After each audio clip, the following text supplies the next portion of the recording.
The basement was cold, dark, silent. Carolyn Whitmore sat on the concrete floor, 8 months pregnant, wearing nothing but a thin silk nightgown. Her husband had locked her down there 3 hours ago, and he was not coming back until morning. Upstairs, Derek poured himself another glass of scotch, turned on the television, settled into the couch like nothing had happened. He had no idea that 3 miles away, his billionaire father-in-law was watching everything. Richard Ashford had built a security empire worth billions. He had installed cameras in every property he owned, including one camera that Derek never knew existed, a camera hidden in that cold, dark basement. What Richard saw on his screen that night changed everything. But here is the thing, that one night was just the beginning, because when Richard started reviewing the footage archives, he discovered something even more horrifying. 3 years of secrets, 3 years of lies, 3 years of abuse that no one knew about, until now. This is the story of a woman who lost herself inside a perfect marriage, a father who refused to look away, and a monster who thought he would never get caught. Stay with me until the end, because what happens next will leave you breathless. The basement door slammed, the lock clicked, and Carolyn Whitmore realized she had finally run out of chances. She stood at the top of the stairs, her hands still reaching for the doorknob that would not turn. The metal was cold against her palm, cold like her husband's voice had been just moments ago, cold like the darkness that yawned below her, waiting to swallow her whole. Derek. She pressed both palms flat against the wooden door. Derek, please, I am 8 months pregnant. You cannot do this. Nothing, no footsteps approaching, no voice responding, just the faint sound of ice cubes clinking into a glass somewhere in the kitchen, the familiar splash of scotch being poured. The creak of a bar stool as her husband sat down to enjoy his drink while his pregnant wife stood trapped at the top of a dark staircase. Carolyn's heart pounded against her ribs. Her daughter kicked, as if sensing her mother's distress. 8 months pregnant, barefoot, still wearing the thin silk nightgown she had put on 3 hours ago, back when she thought this would be an ordinary Tuesday night. Back when her biggest worry had been the strange text message she had glimpsed on her husband's phone. A woman's name, Natalie, a heart emoji, 3 simple words that had unraveled everything she thought she knew about her marriage. Miss you already. She had made the mistake of asking about it. That was her crime. That was what had led her here, to this locked door, to this dark staircase, to this cold basement waiting below. You want to keep accusing me? Derek's voice had been ice, calm and measured and utterly without warmth. His blue eyes had gone flat, the way they always did when he was about to punish her. Fine, you can think about what you have done down there. Maybe a few hours in the dark will teach you to trust your husband. His hand had gripped her arm, not hard enough to bruise this time, just hard enough to guide her toward the basement door, just hard enough to remind her who was in control. The lock had clicked behind her before she could even process what was happening. Now Caroline descended slowly, one hand gripping the wooden railing, the other cradling the swell of her belly. Each step creaked beneath her bare feet. The temperature dropped with every stair she took, the October chill seeping up from the concrete below. By the time she reached the bottom, goosebumps had risen across her arms and her teeth had begun to chatter. The basement was unfinished. Concrete floors stained with decades of use. Exposed pipes running along the ceiling like metal veins. Cardboard boxes stacked against the walls. Remnants of a move that had never been fully completed. The furnace hummed in the corner, but its warmth did not reach this far. The only light came from a small window near the ceiling, barely larger than a shoebox. Moonlight filtered through dirty glass, casting pale silver shadows across the floor. Caroline wrapped her arms around herself, around her daughter. The nightgown was thin, meant for the heated bedroom upstairs, not a concrete basement in late October. She could already feel her body temperature dropping, could feel her fingers growing stiff with cold. She needed to find something warm, something to sit on, something to protect herself and her baby from the hours ahead. Her eyes adjusted slowly to the darkness. She spotted an old patio cushion leaning against the far wall, left over from summer furniture that had been stored and forgotten. She dragged it to the corner farthest from the stairs, the corner where the moonlight was strongest, and lowered herself down carefully. The cushion was dusty, smelled like mildew and forgotten summers. But it was better than the bare concrete. Better than nothing. Carolyn drew her knees up as close as her pregnant body would allow, wrapped her arms around her shins, tried to conserve whatever warmth remained in her body. Her daughter kicked again. Once. Twice. A tiny heel pressing against her ribs, demanding attention. I know, baby. Carolyn placed one hand on her stomach, feeling the movement beneath her palm. I know, Mama is scared too. The concrete was cold beneath her. The air smelled like dust and motor oil and the faint chemical tang of old paint cans. Somewhere above her, she could hear Derek moving through the house, his footsteps steady and unhurried, the refrigerator opening and closing, the television turning on, some late-night talk show filling the silence with canned laughter. He was comfortable up there, relaxed, as if nothing unusual had happened at all. Carolyn closed her eyes and let the tears come. I am not crazy. I know what I saw. The text message had been brief. Just a woman's name, a heart emoji, and those three devastating words, miss you already. The kind of message you send to a lover, not a colleague. The kind of intimacy that had no place on her husband's phone. She had asked about it calmly, quietly, the way she always asked questions now, careful not to provoke, careful not to accuse. She had learned over 3 years of marriage that direct confrontation only made things worse. Who is Natalie?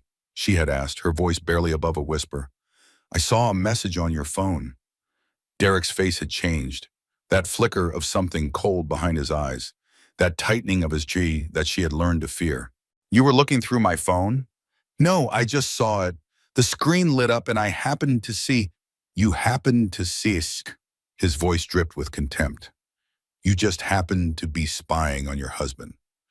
I was not spying. I would never. Enough. He had stood up from the couch, his full height looming over her.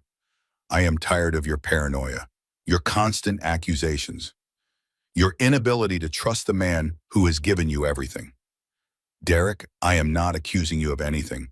I just want to understand. You want to understand? He grabbed her arm, pulled her toward the hallway. Then let me help you understand something. In this house, in this marriage, I do not answer to you. You answer to me. And when you forget that, there are consequences. The basement door, the lock clicking, the darkness swallowing her whole. Now Caroline sat in that darkness, her arms wrapped around her unborn daughter, and wondered how her life had come to this. Wondered how the fairy tale she thought she was living had become this nightmare. Wondered if anyone would ever know what happened behind the closed doors of this beautiful brownstone. Probably not, she thought. No one ever sees the truth until it is too late. 3 miles away, Richard Ashford could not sleep. This was not unusual for a man of 62. Sleep had become an unreliable companion in recent years, visiting some nights and abandoning him on others. Tonight was one of the abandoning nights. No matter how many positions he tried, no matter how many sheep he counted, his mind refused to quiet. His wife Margaret was traveling, visiting her sister Eleanor in Connecticut, the way she did every few months.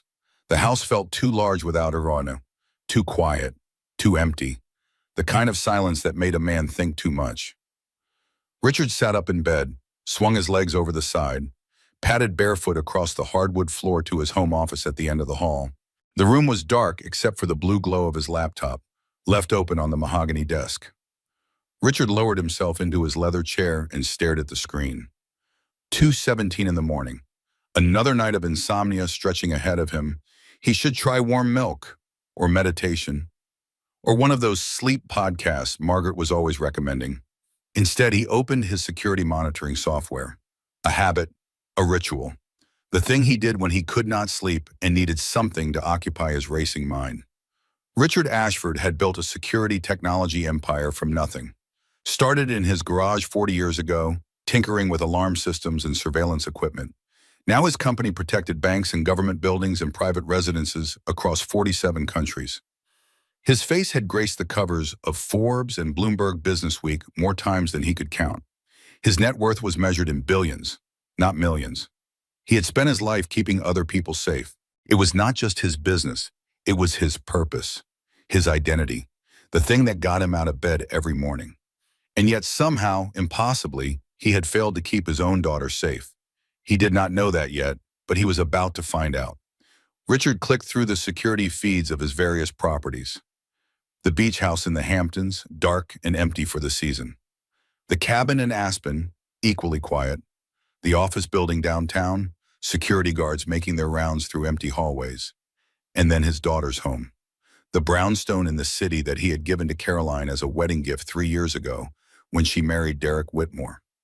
Richard had installed the security system himself. State-of-the-art, the best his company had to offer. Cameras in all the common areas, motion sensors, smart locks that could be monitored remotely. Everything a paranoid father could want to keep his only child safe. But there was one camera that Derek did not know about. The basement camera. Richard had added it during the renovation, 3 months before the wedding. A last-minute decision, a feeling he could not explain to himself or anyone else. He had run the wiring himself, hidden the small device behind a heating vent where no one would ever think to look. Call it instinct, call it paranoia, call it the quiet voice of a father who had seen too much of the world to trust anyone completely, even the man his daughter claimed to love. He had never told anyone about the camera. Not Margaret, not Caroline, not even his head of security. It was his secret, his insurance policy. The thing that let him sleep at night, knowing that if anything ever happened, he would have proof. Now Richard clicked through the feeds from Caroline's brownstone. Kitchen, empty except for the dirty dishes in the sink. Living room, dark, the television off. Master bedroom, empty, the bed unmade. His finger paused on the trackpad. Where was Caroline? Where was Derek? He clicked to the next camera. The guest room, empty. The next, the nursery they had been preparing for the baby. Empty. And then the basement. Richard's heart stopped. His daughter was sitting on the concrete floor, in the dark, in her nightgown, her arms wrapped around her pregnant belly, her face pale and tear-streaked in the moonlight coming through that tiny window near the ceiling. She was shivering. Even through the grainy footage, he could see her body trembling with cold. Richard's hand flew to his phone. He dialed Caroline's number. It rang once, twice, 3 times, 4. Her voicemail picked up, her cheerful recorded voice a cruel contrast to the image on his screen. He hung up, dialed again. Same result. He switched camera feeds. Kitchen. And there was Derek, sitting at the island with a glass of scotch in his hand, scrolling through his phone like he did not have a care in the world. Like his pregnant wife was not sitting on a cold basement floor just 2 floors below. Richard dialed Derek's number. Richard. Derek's voice was smooth, polished. The voice of a man who had never been caught at anything in his life. It is late. Is everything all right? Richard watched his son-in-law's face on the camera feed as he answered the phone. Watched the easy smile, the relaxed posture, the complete lack of concern. Where is my daughter? Caroline? A hint of confusion in Derek's voice, perfectly calibrated. She is sleeping. The pregnancy exhausts her. You know how it is. She went to bed hours ago. Richard watched Derek lie, watched his son-in-law take another casual sip of scotch, watched him scroll through his phone with his free hand, barely paying attention to the conversation. I see. I will call tomorrow then. Of course, give my best to Margaret. I will. Richard hung up the phone, set it down on the desk with exaggerated care. For a long moment, he did not move. He just sat there staring at the split screen on his laptop. His daughter in the basement, shivering and alone. His son-in-law in the kitchen, comfortable and content. The lie hanging in the air between them. Then Richard Ashford, billionaire and builder of empires, began to move with cold efficiency. He saved the footage from tonight, time-stamped it, backed it up to 3 separate encrypted servers. His hands were steady now.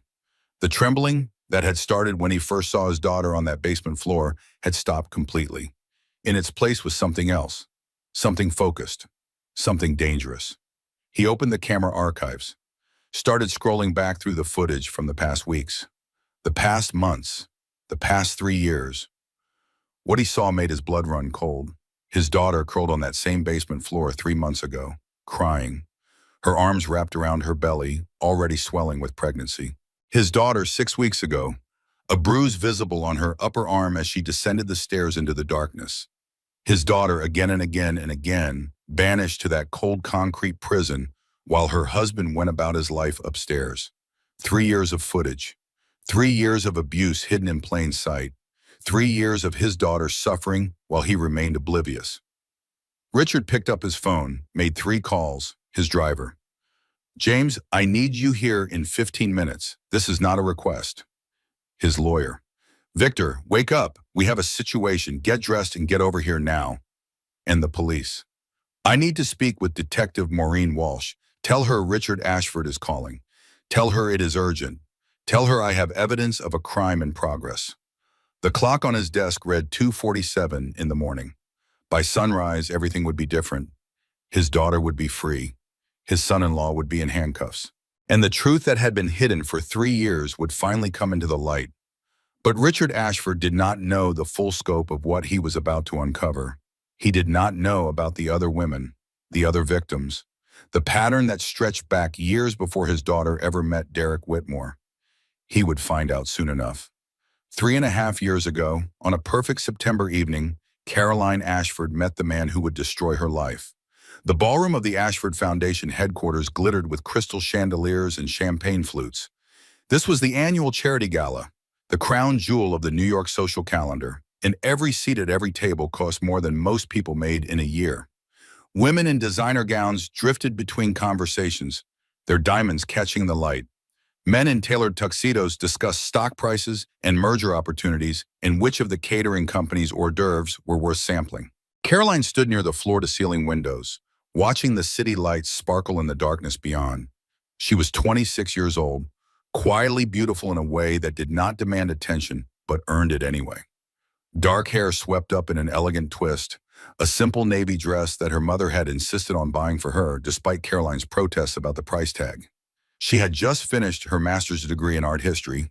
She was working at a small gallery in the village, earning barely enough to cover her rent, but happy in a way that money could not buy. She loved her work, loved helping artists share their vision with the world, loved the quiet satisfaction of matching the right piece with the right collector. She had her whole life ahead of her, a future full of possibility, dreams she was only beginning to articulate. She had no idea that in less than 10 minutes, all of those dreams would start to crumble. You look like you would rather be anywhere else. Carolyn turned. A man had appeared beside her, seemingly out of nowhere.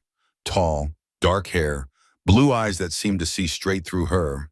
He was holding 2 glasses of champagne, one extended toward her like an offering. That obvious? She asked. Only to someone who feels exactly the same way. He smiled, the kind of smile that lit up his whole face, the kind of smile that made you want to smile back. Derek Whitmore. Caroline Ashford. I know. His smile widened. Your father's company handles security for my family's foundation. I have seen your picture in his office, the one from your college graduation. Caroline felt her cheeks warm. That picture is terrible. I keep telling him to take it down. I thought you looked radiant. It was a line. She knew it was a line, the practiced smoothness of a man who had charmed his way through countless social events. But there was something in the way he said it, something in the way he looked at her, like she was the only person in the room, like nothing else mattered except this moment, this conversation, this connection. So what brings a Whitmore to an Ashford event? She asked, deflecting from the compliment. I thought our families ran in different circles. Your father and my father are discussing a partnership, something about security consulting for our overseas properties. Derek shrugged elegantly. To be honest, I do not pay much attention to the business side. I prefer to focus on the human side, the connections, the relationships. And that is why you are standing here talking to me instead of networking with the other executives? Guilty as charged. He clinked his champagne glass against hers. I saw you standing here looking thoughtful, and I thought to myself, now there is someone worth talking to, someone real, not another corporate drone pretending to care about quarterly projections. Carolyn laughed despite herself. How do you know I am not a corporate drone? Because corporate drones do not stand by the window staring at the city lights with that expression on their face. That is the look of someone with an inner life, someone who thinks about things beyond profit margins and shareholder value. She studied him more carefully now. He was handsome, certainly. The kind of handsome that belonged on magazine covers. But it was more than that. There was an intensity to him, a focus. When he looked at her, she felt truly seen, truly valued. She did not know then that this was his gift, his weapon, the ability to make anyone feel like the center of his universe, the ability to see at squarely what someone needed and become that thing, perfectly, completely, until they were hooked. All she knew was that he made her feel special, chosen, important. They talked for an hour, then two.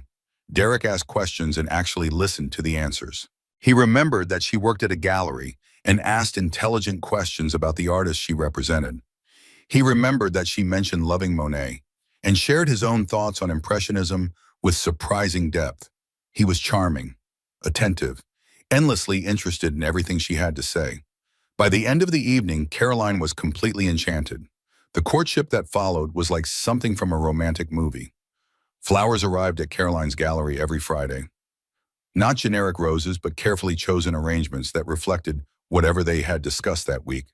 When she mentioned loving peonies, peonies appeared.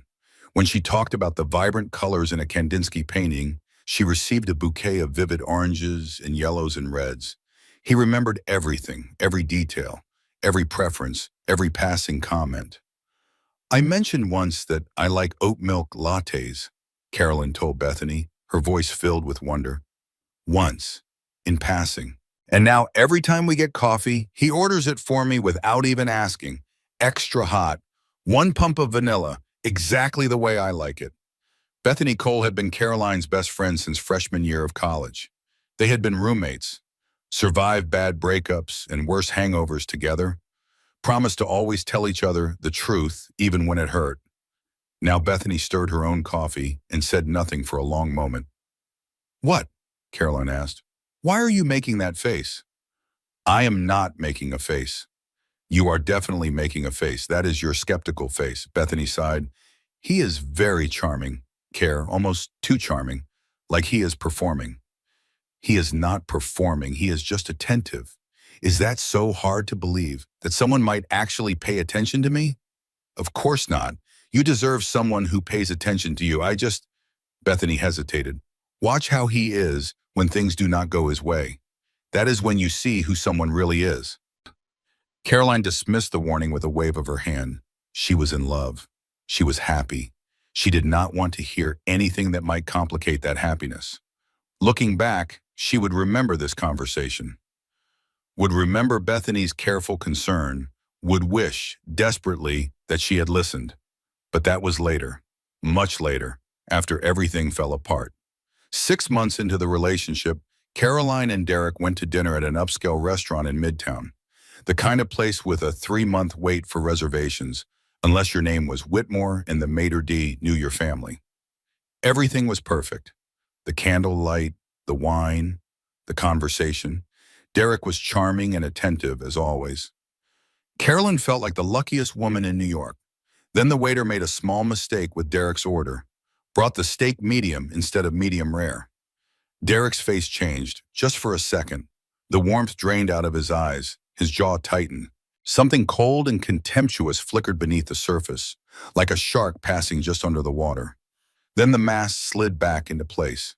He smiled at the waiter, thanked him politely, asked with perfect courtesy if he might have the steak prepared again. Carolyn noticed the flicker, filed it away in the back of her mind, forgot about it almost immediately. But some part of her remembered, some instinct buried deep in her subconscious, some warning bell that would not start ringing until much, much later. The proposal came 2 months after that, a private beach at sunset, somewhere on Long Island. Her father's security team discreetly positioned nearby, because that was how Richard Ashford showed love. The ring was stunning, a 4-carat diamond surrounded by sapphires that matched her eyes. Derek got down on one knee, took her hand, looked up at her with those intense blue eyes. Caroline Ashford, I have never met anyone like you.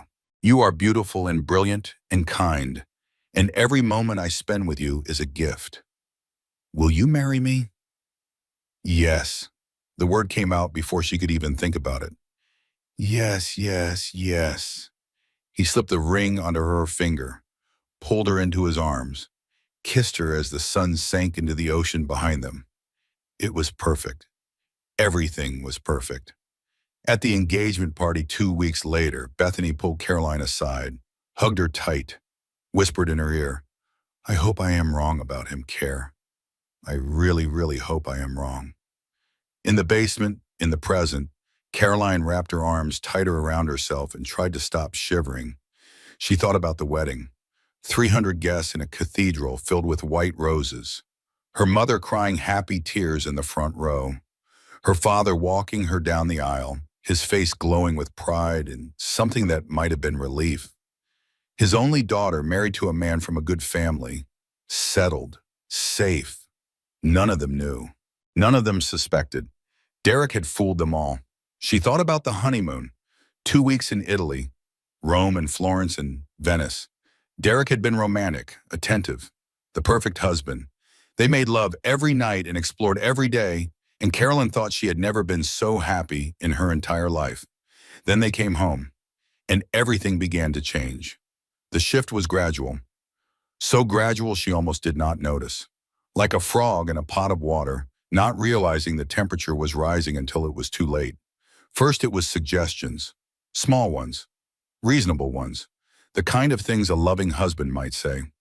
"That dress is a bit revealing, do you not think, darling? I just do not want other men looking at you the wrong way. Your friend Bethany seems kind of negative. Have you noticed? Maybe you should see her a little less often, for your own peace of mind. I just think you would be happier if you focused on our home instead of that gallery job. The hours are so unpredictable, and we do not need the money." Then it was control, gradual, incremental. The tightening of a noose she did not even know was around her neck. The finances. Derek would handle them. She did not need to worry about money. She did not need her own credit card. She did not need access to their joint accounts. He would take care of everything. Was that not what husbands did? Her job. She quit after 6 months of marriage. Derek convinced her that she was tired, stressed, overworked, that she deserved to relax, to focus on herself, on them, on building their life together. She thought she was making a choice. She did not realize she was giving up her independence. Then isolation. Slow and systematic and devastating. Her parents were too involved in their marriage. They needed space. She should call less often, visit less frequently. Derek's mother said the same thing, did she not? Some distance was healthy. Her friends were negative influences. Bethany especially. Always questioning, always doubting. Was that really the kind of energy Caroline wanted in her life? She canceled plans with Bethany 3 times in a row. By the 4th time, she stopped making plans at all. It was easier than explaining. Easier than admitting that something was wrong. Easier than facing the truth. 3 miles away, Richard Ashford stared at his laptop screen with eyes that had seen too much. He had been scrolling through the archived footage from the basement camera for the past hour. What he found made him sick to his stomach. 3 months ago, Caroline curled on the basement floor crying. She was already showing then, her pregnancy visible beneath her thin shirt. 2 months ago, a bruise on her upper arm, dark purple against her pale skin. She kept turning, trying to hide it from some invisible observer. She did not know the camera was there, did not know anyone was watching. 6 weeks ago, Derek's voice filtering down from upstairs, cold and contemptuous. "You will stay down there until you learn to control your mouth." Richard's driver arrived at 3:15. James had worked for the Ashford family for 20 years. He knew not to ask questions when his employer called with that particular tone in his voice. Victor Langston, the family attorney, arrived 10 minutes later, gray-haired and sharp-eyed even at this ungodly hour. He had been Richard's lawyer and friend for 3 decades. "What is happening?" Victor asked as Richard ushered him into the office. "Watch." They watched the footage together, the archived clips from the past 3 years, the pattern of abuse that had been hiding in plain sight. Victor's face went pale, his hands clenched into fists.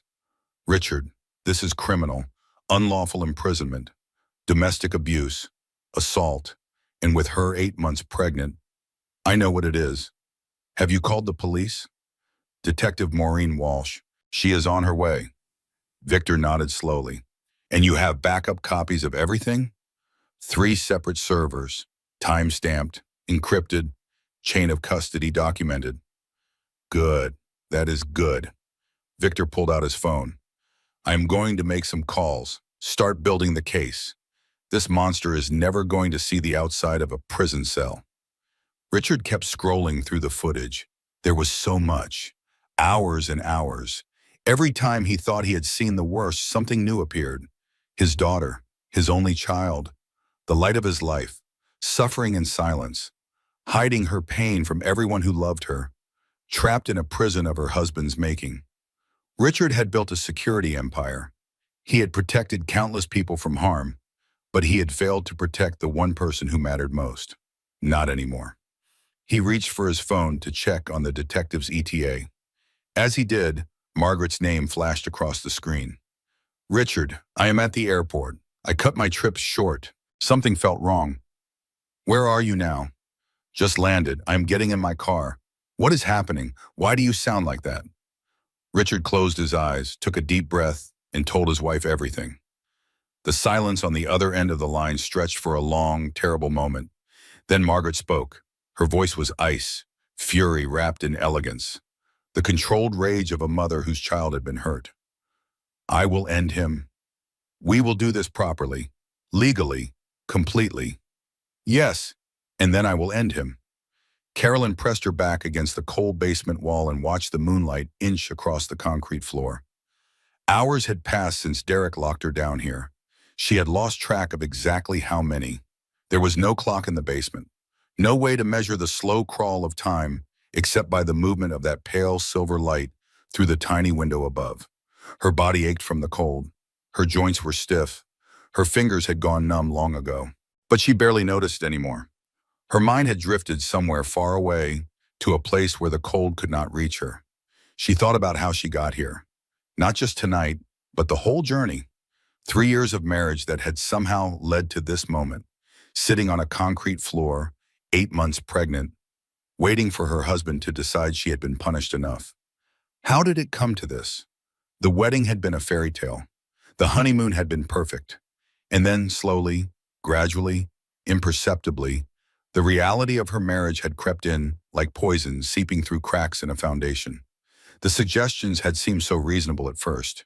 Derek only wanted what was best for her. He was looking out for her, protecting her. Was that not what love looked like? That dress is a bit short, do you not think? I just do not want other men getting the wrong idea. Maybe you should skip the gallery opening. You have been so tired lately. Would it not be nice to stay home and relax? I noticed you were on the phone with your mother for an hour. She calls so often. Is everything okay? I just worry that she's putting too much pressure on you. The suggestions became expectations. The expectations became demands. And somewhere along the way, Caroline stopped recognizing herself. She quit her job at the gallery. Derek said it made sense. The commute was long. The hours were unpredictable. They did not need the money. She should focus on their home, on their life together. What he really meant was she should focus on him. She stopped seeing Bethany. The weekly coffee dates became monthly, then quarterly, then never. Bethany asked too many questions, noticed too many things, made Caroline think thoughts that Derek did not approve of. She stopped calling her parents as often. Once a week became once a month. Once a month became holidays only. Derek said her mother was too involved. Her father was too overbearing. They needed space to build their own family. What he really meant was he needed her isolated, alone, dependent on him and no one else. Carolyn pulled her knees up closer to her chest and wrapped her arms around them. Her daughter kicked against her belly, a tiny protest against the confining position. I know, baby, she whispered. I know, but we need to stay warm. She thought about the first time Derek grabbed her arm, really grabbed it. Not a gentle touch, not a guiding hand, but a grip that left fingerprints bruised into her skin. They had been arguing about visiting her parents for Sunday dinner. Carolyn wanted to go. Derek did not. Your mother criticizes everything I do, he said. The way I dress, the way I talk, the career I chose. I do not want to spend an entire afternoon being judged. She does not criticize you. She just asks questions. That is how she shows she cares. She does not care about me. She cares about controlling you, just like she has always controlled you. That is not fair. My mother is not. Derek's hand shot out, grabbed her upper arm, squeezed, not hard enough to leave permanent marks, not hard enough that she could point to it later and say, look, this is proof, just hard enough to hurt, just hard enough to make his point. I said no. His voice was calm, measured, terrifyingly quiet. We are not going. This discussion is over. Carolyn stared at him, saw something in his eyes she had never seen before. Something cold, something dangerous. You are hurting me, she whispered. He released her arm immediately. His face transformed, shifting from that cold stranger back to the man she thought she married. Concerned, apologetic, wounded. Oh God, darling, I am so sorry. I did not mean. I do not know what came over me. The pressure from work has been so intense, and your mother's constant criticism just. I am so sorry. It will never happen again. It happened again and again and again. Carolyn learned to wear long sleeves, to stay quiet when Derek was in certain moods, to anticipate his needs before he had to ask, to make herself smaller, quieter, more agreeable, in the hope that if she was perfect enough, he would not need to hurt her. It never worked. Perfection was an impossible target that Derek kept moving just out of reach. The first time he locked her somewhere, she had questioned a credit card charge, an expensive dinner at a restaurant downtown. The receipt showed 2 guests. Derek said it was a client meeting. But the restaurant was romantic, intimate, the kind of place you took a lover, not a business associate. She should not have asked. She knew that now. But something in her, some last remnant of the woman she used to be, could not let it go. Who did you have dinner with? Derek's face went cold, that familiar flicker behind his eyes. A client, I told you. I just wondered which client. You did not mention any dinner meetings. I do not report my schedule to you, Carolyn. I am a grown man. I do not need permission to have a meal with a colleague. I am not asking for permission. I am just curious. You are not curious. You are suspicious, paranoid, constantly questioning everything I do, everything I say. He stood up from the couch, looming over her. I am tired of it. I am tired of defending myself in my own home. Derek, you need to learn to trust me. He grabbed her arm, led her down the hallway to the guest room, pushed her inside. The lock clicked behind her. Caroline stood in the middle of the guest room, staring at the closed door.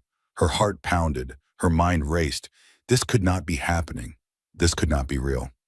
She tried the handle, locked from the outside. She pounded on the door, called Derek's name, begged him to let her out. Nothing. Silence. The sound of his footsteps retreating down the hall. She slept on the narrow guest bed that night, staring at the ceiling. The door did not open until morning. When it did, Derek was standing there with a cup of coffee and an apologetic smile. I am sorry, darling. I overreacted, but you have to understand how hurtful it is when you do not trust me. We are supposed to be partners. We are supposed to believe in each other. Caroline apologized. She did not know what else to do. She apologized for asking questions, for having doubts, for not being a better wife. And somewhere deep inside her, a small voice whispered, this is not normal. This is not love. This is something else entirely. But she pushed that voice down, buried it beneath excuses and rationalizations. Derek was stressed. Work was hard. His family put so much pressure on him. He did not mean it. He apologized. He said he loved her. The signs were there. I just did not want to see them. Then she found out she was pregnant. The test showed 2 pink lines on an ordinary Wednesday morning. Caroline sat on the bathroom floor, staring at those lines, and felt the world shift beneath her feet. A baby. They were going to have a baby. She told Derek that night over dinner, watched his face carefully, looking for warmth, looking for some sign of the man she thought she had married. What she saw instead was calculation. His eyes narrowed slightly, his jaw tightened. Something moved behind his expression, something that looked almost like satisfaction. Then the mask slid into place. That is wonderful news, darling. He smiled, came around the table, kissed her forehead. I am so happy. We are going to be a family. But Caroline had seen the flicker. That brief moment before the mask. She knew what he was really thinking. A baby meant she was tied to him forever. A baby meant she could not leave. A baby was another form of control. The months of pregnancy had been strange and surreal. Derek was attentive in public, solicitous, playing the role of doting father-to-be with practiced perfection. He held doors, carried bags, rubbed her swollen feet when her parents came to visit. But in private, the cruelty continued. The criticisms, the isolation, the occasional nights locked in the guest room or the basement when she dared to disagree with him about anything. Her body was changing, growing, creating life, but her spirit was shrinking, folding in on itself, becoming smaller and smaller with each passing day. She rehearsed conversations in the shower, practiced being agreeable, calculated responses that would not set him off. Some days she was so tired from managing his mood that she had nothing left for herself. She became invisible, a ghost in her own home, a shadow of the woman she used to be, and no one noticed. Her parents thought she was happy, glowing with pregnancy, blessed with a wonderful husband and a beautiful home. Her few remaining friends thought she was busy preparing for the baby. Everyone saw what Derek wanted them to see. Only Bethany had seen through the mask, and Caroline had pushed her away. I am not crazy. I know what I saw. I know what he is. I have always known. Her daughter kicked again, harder this time, demanding attention. Caroline placed both hands on her belly, felt the movement beneath her palms, this tiny life growing inside her, this innocent child who had no idea what kind of family she was being born into.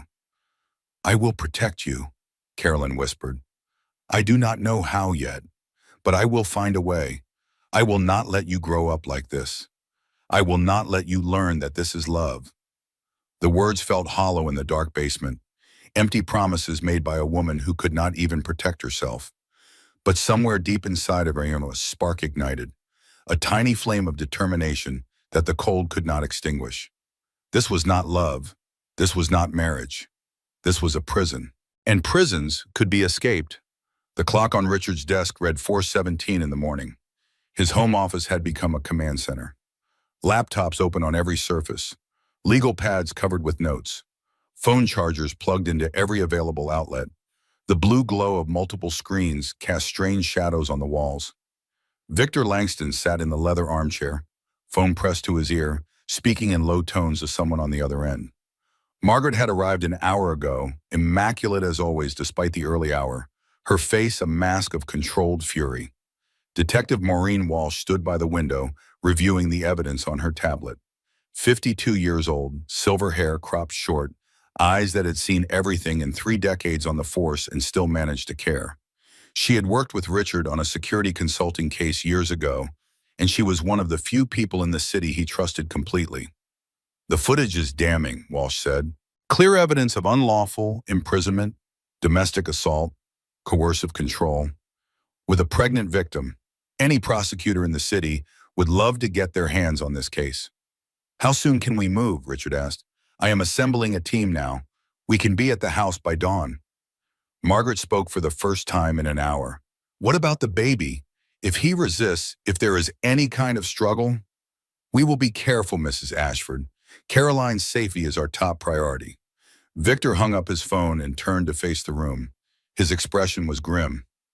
I have been making calls, reaching out to contacts, and I found something. Richard looked up sharply. What kind of something? Derek Whitmore has done this before. The room went silent.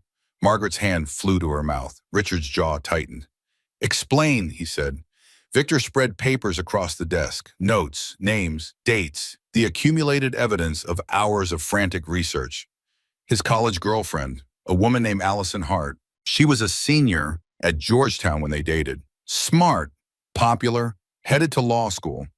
Then she dropped out in the middle of the semester, transferred to a small school in Oregon, disappeared from her entire social circle.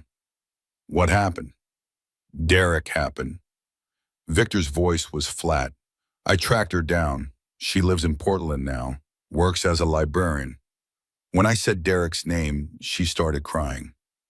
Margaret sank into a chair. Oh God. He did the same thing to her. The charm, the attention, then the control, the isolation. When she finally tried to leave, he launched a campaign to destroy her, spread rumors that she was mentally unstable, told everyone she was making things up for attention. By the time he was done, no one believed a word she said. Richard felt a cold fury building in his chest. Who else? A former assistant at his first job out of college, a woman named Denise Rawlings. She was his father's executive assistant before being assigned to work with Derek. She left the company suddenly, could not find work in her field for 2 years. Why? She rejected his advances, refused to date him, so he sabotaged her, sent emails from her account, deleted important files and blamed her, made her look incompetent and dishonest. By the time she realized what was happening, her career was destroyed. Detective Walsh stepped forward. Will they testify? I asked, both of them. They said yes immediately. Victor paused. They said they have been waiting years for someone to believe them. Richard stared at the papers spread across his desk, names, dates, a pattern that had been invisible until now. His son-in-law was not just an abuser. He was a predator, a serial manipulator who had spent years perfecting his techniques. And Richard had welcomed him into his family, had walked his daughter down the aisle, had handed her over to this monster with a smile on his face and pride in his heart. How did we miss this? Margaret asked, her voice breaking. How did we not see what he was? He was careful, Victor said. He learned from each victim, got better at hiding, better at isolating, better at convincing everyone that he was the victim and they were the crazy ones. Until now, Richard said, his voice was quiet, controlled, dangerous. Now we have evidence he cannot explain away. Now we have witnesses. Now we have him. Richard opened the safe in his home office, the one Margaret did not know about, the one hidden behind a false panel in the back of the closet.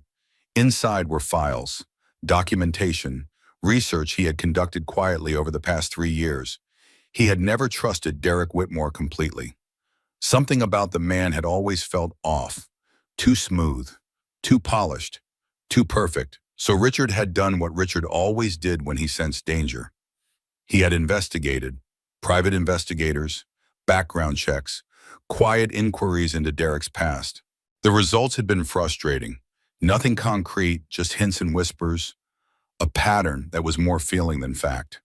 The college girlfriend who had transferred schools abruptly, the assistant who had left his company without explanation.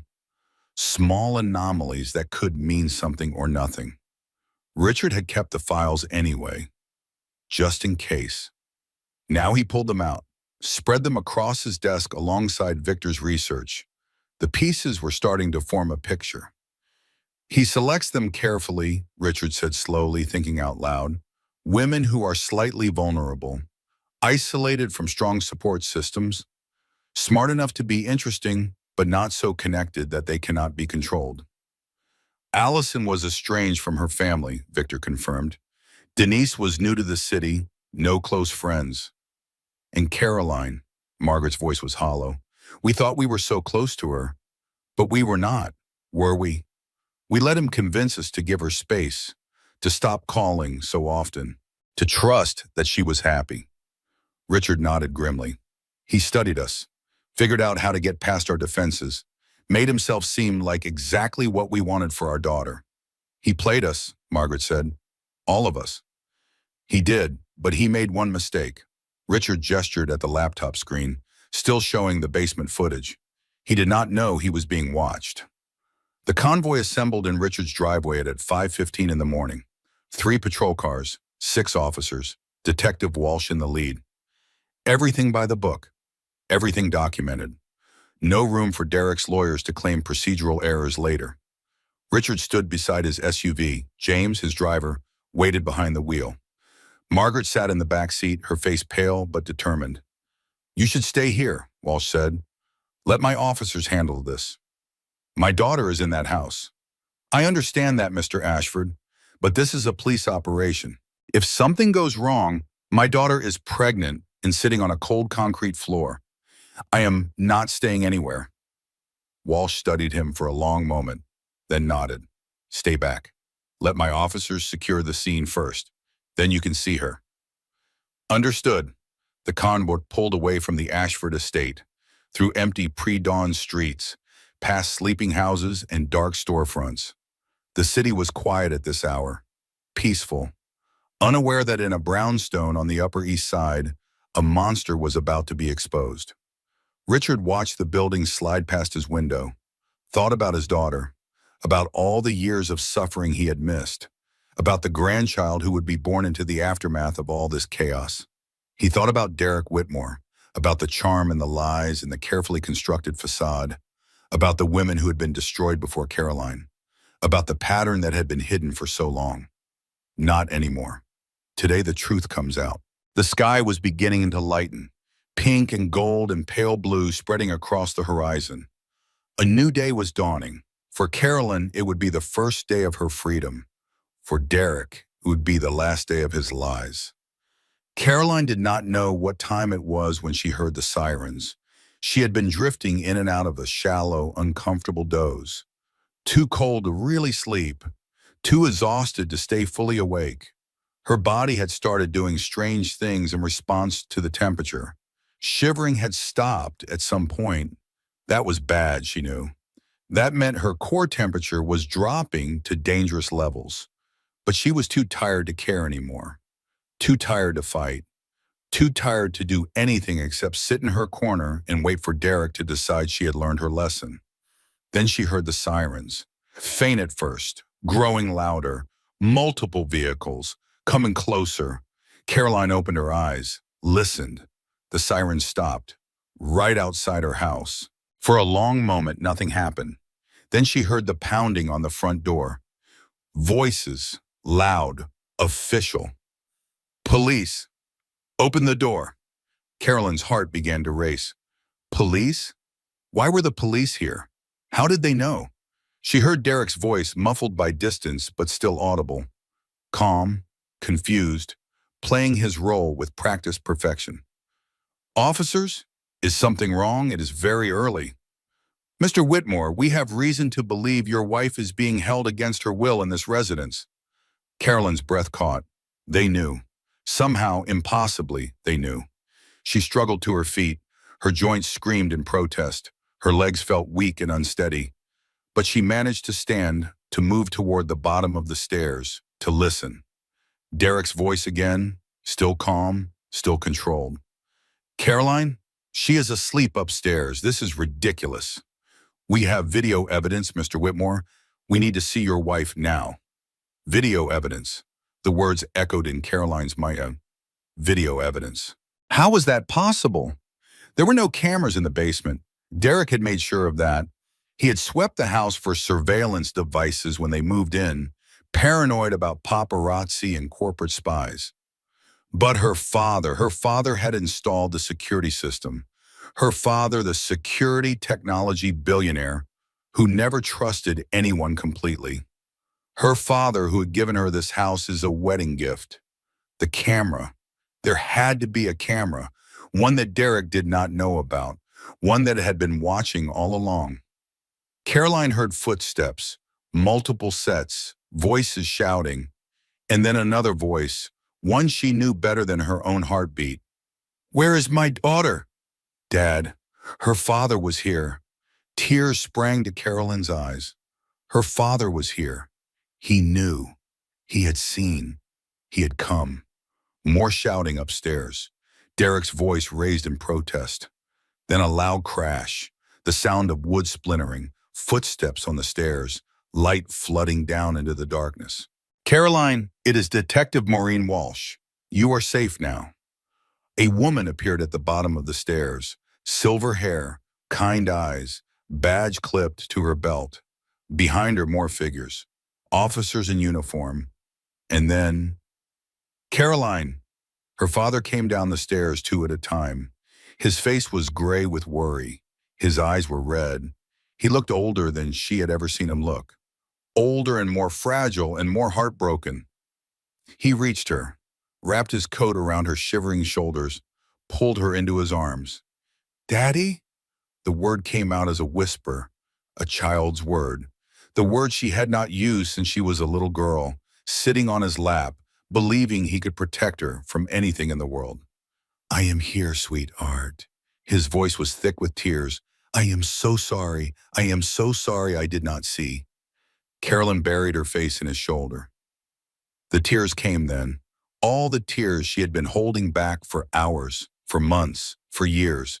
She cried until she had nothing left, until her whole body shook with the force of her grief, and her father held her, rocked her, let her fall apart in his arms.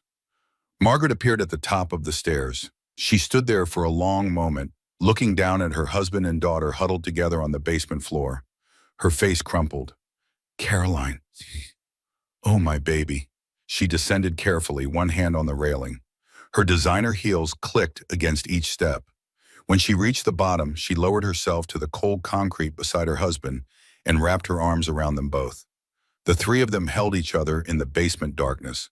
No words were necessary. Just breath, just heartbeats, just a family reuniting after too long in the shadows. Caroline felt her daughter kick against her grandfather's hand. A greeting, a promise, a reminder that even in the darkest places, life continues. "She is active," Richard said softly. "Strong. She is a fighter." Caroline's voice was hoarse from crying. "Like her grandmother." Margaret laughed through her tears. "And stubborn like her grandfather." For a long moment, they just sat there together, breathing, existing, remembering what it felt like to be a family. Then Detective Walsh cleared her throat gently. "Mrs. Whitmore, I apologize for interrupting, but we need to get you medical attention. Your temperature is dangerously low." Carolyn nodded. She did not have the strength to argue, did not have the strength to do anything except let these people help her. Richard helped her to her feet, kept his arm around her as they climbed the stairs together. The basement that had been her prison for the past 8 hours slowly receded behind her. At the top of the stairs, Carolyn paused, looked back one more time. Never again, she thought. I will never set foot in that darkness again. Upstairs, chaos reigned. Derek was in handcuffs. 2 officers flanked him, their hands on his arms. His silk robe was disheveled. His dark hair was mussed. His eyes, those blue eyes that had once seemed so warm, so charming, were wild with desperation. "This is a mistake," he said as Caroline emerged from the basement. "Caroline, tell them this is all a misunderstanding." Caroline looked at her husband, really looked at him, the man she had married, the man who had promised to love and protect her, the man who had locked her in a cold basement while he drank scotch and watched television. "There is no misunderstanding," she said quietly. "They know everything." Derek's face contorted. The mask slipped. For just a moment, she saw the real man beneath. The coldness, the rage, the absolute contempt for anyone who dared to defy him. "You ungrateful!" He lunged toward her. The officers grabbed him, pulled him back, slammed him against the wall. "Derek Whitmore, you are under arrest for unlawful imprisonment, domestic assault, and coercive control." Detective Walsh's voice was calm and professional. "You have the right to remain silent. Anything you say can and will be used against you in a court of law." Derek struggled against the officer's grip. "You cannot do this. My father is a judge. I have lawyers. I will destroy all of you." "Your father's connections will not help you now." Richard's voice was quiet, controlled, deadly. "We have 3 years of video footage. We have witnesses. We have a pattern of abuse that stretches back a decade. Your father's money cannot buy you out of this." Something in Derek's face changed. The desperation gave way to something else. Fear, real, genuine fear. "Richard, let me explain." "There is nothing to explain. I watched you lock my pregnant daughter in a basement. I watched you lie about it to my face." Richard stepped closer. His voice dropped to a whisper. "You are finished." The officers led Derek out of the house, past the neighbors who had gathered on the sidewalk in their bathrobes. past the news van that had somehow already arrived, past the life he had built on lies and control and cruelty. Carolyn watched him go, watched the man who had terrorized her for 3 years being loaded into the back of a police car, watched the doors slam behind him. It was over. It was finally over. She began to shake, not from cold this time, from relief, from shock, from the overwhelming realization that she was free. Her mother's arms wrapped around her. Her father's hand found hers. "Let us get you to the hospital," Margaret said gently. "Let us make sure you and the baby are okay." Carolyn nodded. Let them guide her toward the waiting ambulance. Let the paramedics help her onto the stretcher. Let them wrap her in warm blankets and check her vital signs. As the ambulance pulled away from the brownstone, she looked back one more time, at the house that had been her prison, at the life she was leaving behind. A new chapter was beginning, and for the first time in 3 years, Carolyn allowed herself to hope. The hospital room was warm and quiet. Soft morning light filtered through pale curtains. Monitors beeped steadily, tracking Caroline's heart rate and her daughter's. Everything was stable. Everything was safe. Caroline lay in the narrow bed, dressed in a clean hospital gown. An IV dripped fluids into her arm. Her body temperature had returned to normal. The color was coming back to her cheeks. Dr. Grace Holloway stood at the foot of the bed, reviewing the chart.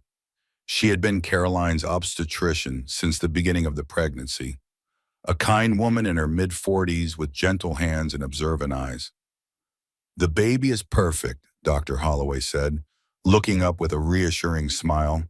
"Strong heartbeat, active movement, no signs of distress despite the ordeal. She is a tough little one." "She takes after her grandmother," Margaret said from the chair beside the bed. She had not left Caroline's side since they arrived at the hospital. Dr. Holloway set down the chart. Her expression grew more serious. "Carolyn, I need to speak with you about something. I've been concerned for several appointments now. The bruises you explained away, the weight loss, the anxiety. The signs were there, and I should have pushed harder. I should have asked more questions." Carolyn shook her head. "You could not have known. I did not want anyone to know." "That is how it works, is it not?" Dr. Holloway's voice was soft with understanding. "These men, they make you feel like you have to hide, like no one would believe you anyway, like it is somehow your fault." "He always said that." Carolyn's voice was barely above a whisper. "That no one would believe me, that everyone would take his side, that I was crazy and paranoid and imagining things." "You were not imagining anything. And now everyone knows the truth." Dr. Holloway touched Caroline's hand gently. "You are incredibly brave. I just wanted you to know that." Caroline did not feel brave. She felt exhausted, hollowed out, like someone had reached inside her and scooped out everything that made her who she was. But she was alive. Her daughter was healthy, and Derek was in a jail cell instead of in the kitchen pouring himself another scotch. Maybe that was enough. For now, maybe that was enough. The next 2 weeks blurred together in a whirlwind of activity. Police interviews, legal meetings, endless paperwork. Reporters camped outside the hospital, then outside her parents' estate. The story had leaked somehow, and suddenly everyone in the city knew about Derek Whitmore and his pregnant wife and the billionaire father who had caught him on camera. Caroline stayed at her parents' home. Her childhood bedroom barely changed from high school. The same lavender walls, the same white furniture, the same photographs on the dresser, her former self preserved in frozen moments. A reminder of who she had been before Derek erased her. Bethany came every day, brought coffee and pastries and terrible reality television.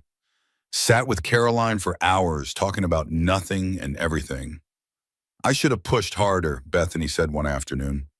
They were curled up on Caroline's childhood bed, a romantic comedy playing unwatched on the laptop between them. "I knew something was wrong. I could feel it. I would not have listened." Carolyn stared at the ceiling. "I could not hear it. Every time you tried to warn me, I found a reason to dismiss it. Still, I should have tried harder, should have shown up at your door, should have forced you to see what was happening. He would have convinced me you were the problem." That is what he did. Everyone who saw through him became an enemy, a threat, someone to be eliminated. Bethany was quiet for a long moment. Then she reached over and took Caroline's hand. I am here now, whatever you need, for as long as you need it. Caroline squeezed her friend's hand. For the first time in years, she did not feel alone. The legal case against Derek Whitmore built steadily. Victor Langston worked with the prosecutor's office, presented the evidence, the 3 years of surveillance footage, the testimony of the 2 other women from Derek's past, the medical records documenting Caroline's injuries over the years. Allison Hart flew in from Portland, sat in the prosecutor's office, told her story with quiet dignity. He made me think I was losing my mind, she said. Her hands were steady, but her voice trembled. Told everyone I was unstable, paranoid, making things up for attention. By the time it was over, I had lost everything. My friends, my career, my faith in myself. But you are here now, the prosecutor said. You are willing to testify. I have been waiting 10 years for someone to believe me. I would fly around the world if that is what it took. Denise Rawlings came from Boston. Her voice shook, but her words were clear and unflinching. He destroyed my career because I would not date him, made me look incompetent, made everyone think I was a liar. I spent 2 years rebuilding what he tore down in 6 months. The pattern was undeniable.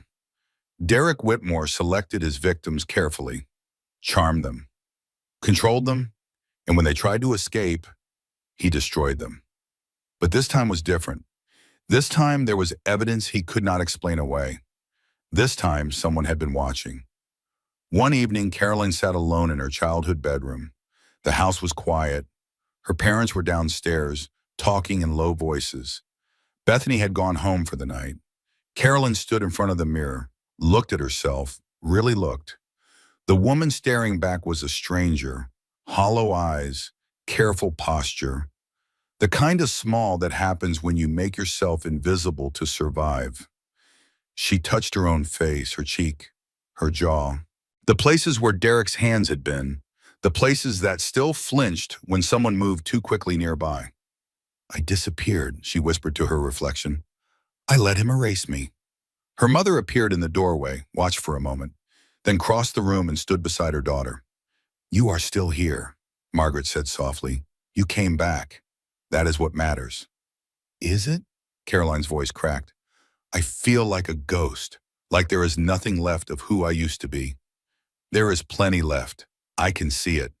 The woman I raised, the woman who fought to survive, the woman who is going to be an incredible mother. Margaret took her daughter's hand. That woman is still in there. She never left. She was just waiting for it to be safe to come back. Caroline looked at her reflection again. Tried to see what her mother saw. Maybe there was something there. Some flicker of her former self. Some spark that had not been completely extinguished. Maybe. The restraining order was issued on a Tuesday. 500 feet. Derek Whitmore was not allowed within 500 feet of Caroline, her parents, or any member of their household. He was out on bail. His father, the retired judge, had pulled every string available, called in every favor accumulated over decades on the bench. But even Nathan Whitmore's considerable influence had limits. Derek was under house arrest. Electronic monitoring ankle bracelet, passport confiscated, bank accounts frozen pending the divorce proceedings. The perfect life he had built on lies and manipulation was crumbling around him. Caroline should have felt safe, should have felt relieved. The monster was caged. The threat was contained, but some nights she still unwoke up in a cold sweat, still checked the locks 3 times before bed, still flinched at sudden sounds, still saw Derek's face in shadows and strangers and reflections in dark windows. The trauma lived in her body now, wrote itself into her nervous system. It would take more than a restraining order to make it go away. She started seeing a therapist, Dr. Ellen Marsh, a specialist in domestic violence recovery. Silver hair, patient eyes, a voice like warm honey. You are asking how you let this happen, Dr. Marsh said in their first session. That is the wrong question. Caroline looked up sharply. What is the right question? How did he hide what he was? What systems protected him? And most importantly, how do you reclaim yourself going forward? Carolyn sat with those words, turned them over in her mind. I want to reclaim my voice, she said finally. I lost it somewhere along the way. He convinced me that my thoughts were wrong. My feelings were wrong. Everything about me was wrong. And now I want to remember what I sound like, what I think, who I am when no one is trying to control me. DeMarsh smiled gently. Then let us start there. They met twice a week. Slowly, painfully, Carolyn began to unpack the 3 years of her marriage. The manipulation, the gaslighting, the gradual erosion of her sense of self. He called it love, she said one afternoon. Rain streaked the office window. A candle flickered on the table between them. Everything he did, he framed it as love. He criticized me because he wanted me to be the best version of myself. He isolated me because he wanted to protect me. He controlled me because he cared so much. And you believed him? I wanted to believe him. The alternative was too terrifying to consider. Carolyn stared at her hands. If what he was doing was not love, then I had made a terrible mistake. I had married a monster. I had given my life to someone who did not deserve it. So you convinced yourself it was love? I had to, otherwise I would have had to admit that I was trapped, that I had no way out, that the fairy tale I thought I was living was actually a nightmare. Dr. Marsh nodded slowly.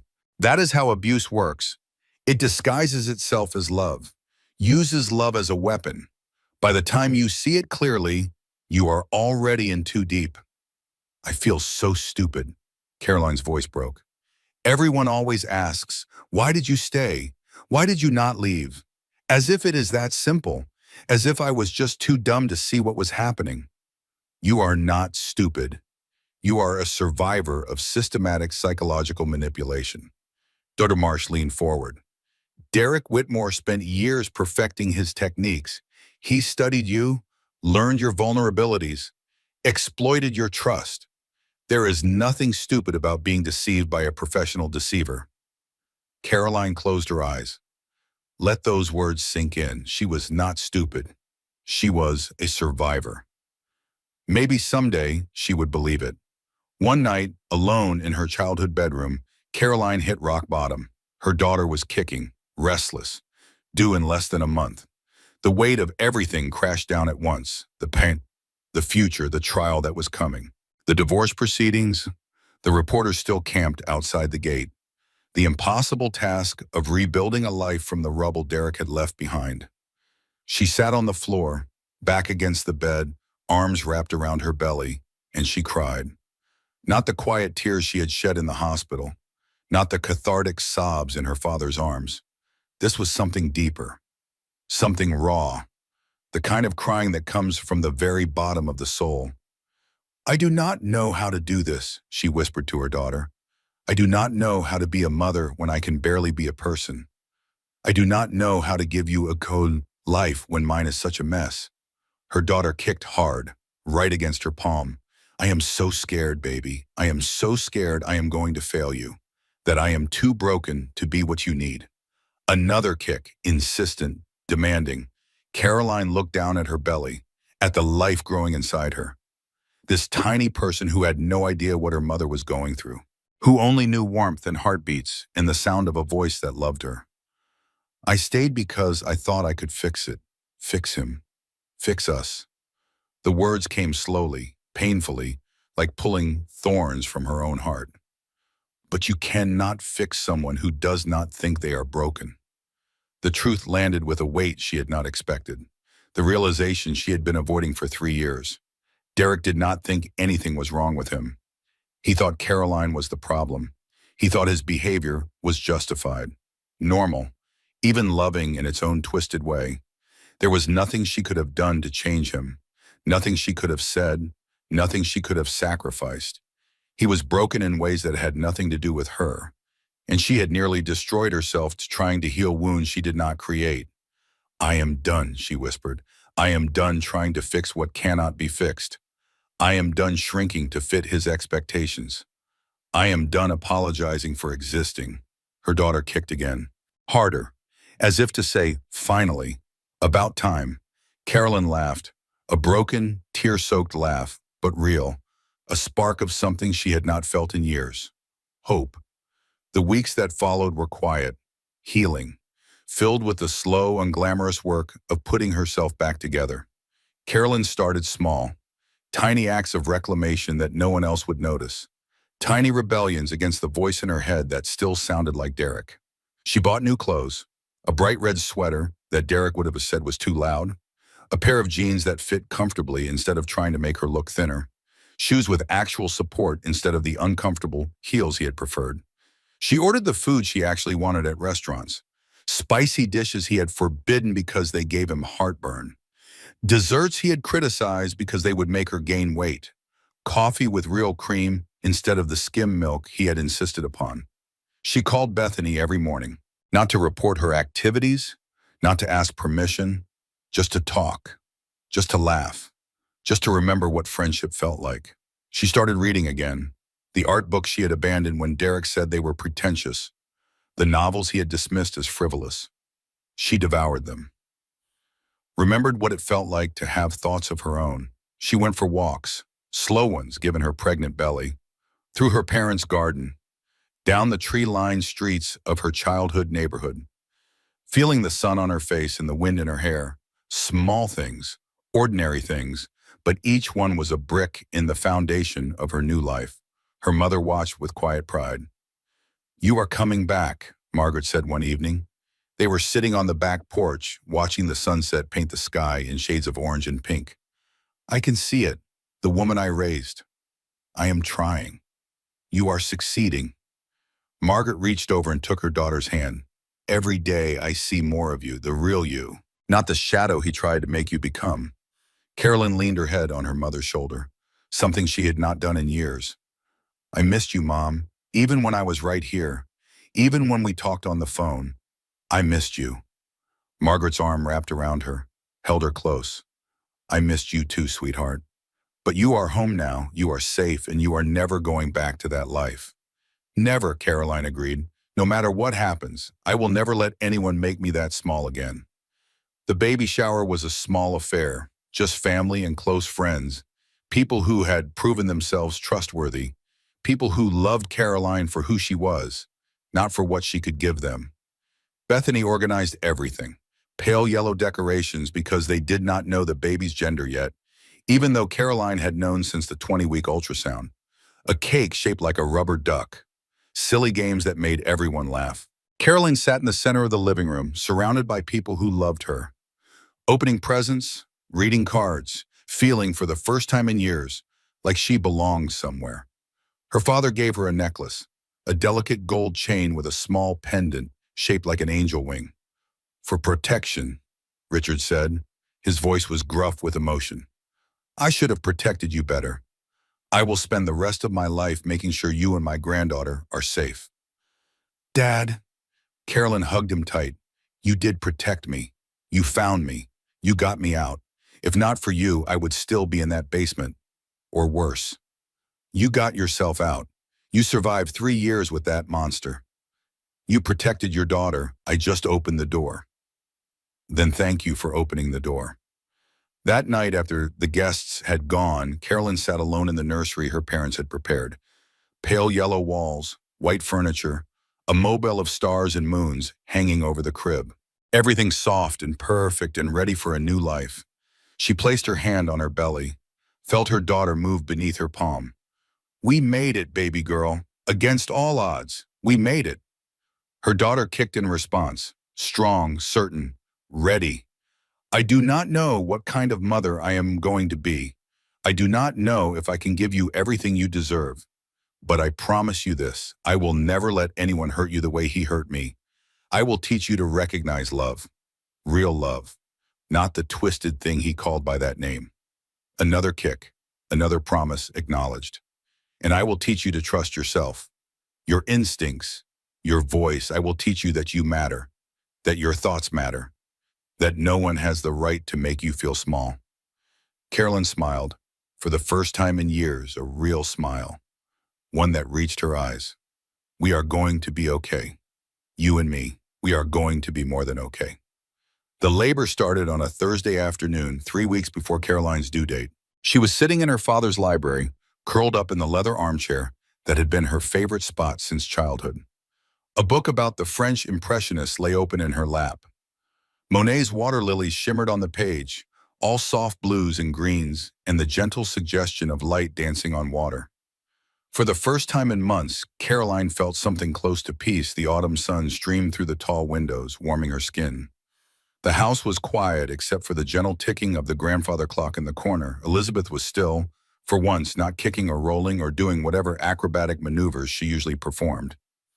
Caroline turned a page. Read about Monet's garden at Giverny.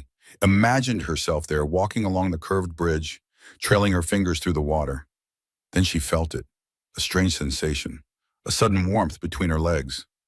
She looked down. The leather chair beneath her was wet. For a moment, her mind went blank. Then understanding crashed through her like a wave. "Mom!" Her voice came out higher than she intended, panicked. "Mom, I think it is time." Margaret appeared in the doorway within seconds. She took one look at her daughter's face, one look at the wet chair, and her expression transformed from casual curiosity to focused determination. "Richard," she called out. "Richard, the baby is coming." The next few minutes were a blur of activity. Margaret helped Caroline to her feet. Richard appeared from his office, his face pale with worry. James brought the car around to the front entrance. Caroline barely registered any of it.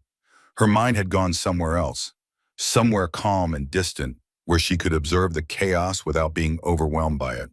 "This is happening. This is really happening. My daughter is coming." The first real contraction hit as they were helping her into the car. A wave of pressure and pain that stole her breath and made her grab her mother's hands so hard that Margaret winced. "Breathe, sweetheart," Margaret said, her voice calm despite the worry in her eyes. "Just breathe. We will be at the hospital soon." Carolyn tried to breathe, tried to remember everything she had learned in the prenatal classes. In through the nose, out through the mouth. Visualize the pain as a wave. Ride it. Do not fight it. It was harder than she expected. So much harder. The pain was not like anything she had experienced before. Not sharp exactly. More like a force. A pressure. Something immense and powerful moving through her body, demanding to be acknowledged. The drive to the hospital took 23 minutes. Carolyn knew because she counted every single one of them. Counted the contractions too. 5 during the drive. Each one stronger than the last. Each one bringing her daughter closer to the world. Richard drove faster than the speed limit. Margaret sat in the back with Caroline, holding her hand, murmuring reassurances. The city streets blurred past the windows. Red lights, yellow cabs. People on sidewalks going about their ordinary Thursday afternoons, unaware that in this car, a new life was about to begin. "Almost there," Richard said from the front seat. His knuckles were white on the steering wheel. "Almost there, sweetheart. Just hold on." Carolyn wanted to tell him that she was fine, that women had been doing this for thousands of years, that her body knew what to do even if her mind was terrified. But another contraction hit, and all she could do was squeeze her mother's hand and try to remember how to breathe. Bethany was waiting at the hospital entrance when they pulled up. She had dropped everything the moment she got Margaret's text, left her office in the middle of a meeting, drove across town at speeds that would have earned her several tickets if any police officers had been paying attention. Now she ran alongside the wheelchair as the nurses rushed Caroline toward the maternity ward. "I am here, Care." Bethany's voice was breathless but steady. "I am right here. You have got this. I am scared." The words came out before Caroline could stop them. Raw, honest, the fear she had been trying to hide. "I know, but you are also the strongest person I have ever met." Bethany squeezed her shoulder. "You survived Derek Whitmore. You survived 3 years of hell. You survived the trial. You can definitely survive this." Carolyn wanted to laugh, wanted to point out that childbirth and surviving an abusive marriage were very different things. But another contraction stole her words, and all she could do was nod. The maternity ward was bright and clean and smelled like antiseptic. Nurses moved with practiced efficiency, guiding Caroline to a delivery room, helping her change into a hospital gown. hooking her up to monitors that would track her contractions and her baby's heartbeat. Dr. Grace Holloway arrived within minutes. She had been at the hospital for another delivery, but she had left instructions to be notified the moment Caroline arrived. "How are we doing?" Dr. Holloway asked, her voice calm and professional. "Terrified," Caroline admitted, "and in a lot of pain. Both completely normal." Dr. Holloway smiled. "Let me examine you and see how far along we are." The examination was quick but thorough. When Dr. Holloway looked up, her expression was pleased. "You are already at 6 centimeters. This baby is eager to meet you." "Is that good?" "That is very good. It means we are well on our way." Dr. Holloway patted Caroline's knee. "You are doing beautifully. Just keep breathing. Let your body do what it knows how to do." Richard paced the hallway outside the delivery room. He had wanted to stay inside, wanted to be there for his daughter every moment. But the room was small, and there were already too many people, and Margaret had gently suggested that he might be more comfortable waiting outside. More comfortable, as if comfort was possible right now. His only child was in that room, bringing his grandchild into the world. His daughter, who had been through so much, who had survived things no one should ever have to survive, who was stronger than anyone gave her credit for. Richard stopped pacing, pressed his forehead against the cool wall, closed his eyes. Please let them be okay. Please let Caroline be okay. Please let the baby be healthy. He was not a religious man, had not prayed since he was a child, but right now in this fluorescent-lit hospital hallway, he found himself reaching out to something, anything, whatever force might be listening. Just let them be okay. That is all I ask. A nurse walked past, smiled at him sympathetically. She had probably seen thousands of anxious fathers and grandfathers pacing this same hallway over the years, probably knew exactly what he was feeling. "First grandchild?" she asked. Richard nodded, could not find his voice. "It will be fine. Dr. Holloway is the best. Your daughter is in good hands." "Thank you." The nurse continued down the hallway. Richard resumed his pacing. Inside the delivery room, time lost all meaning.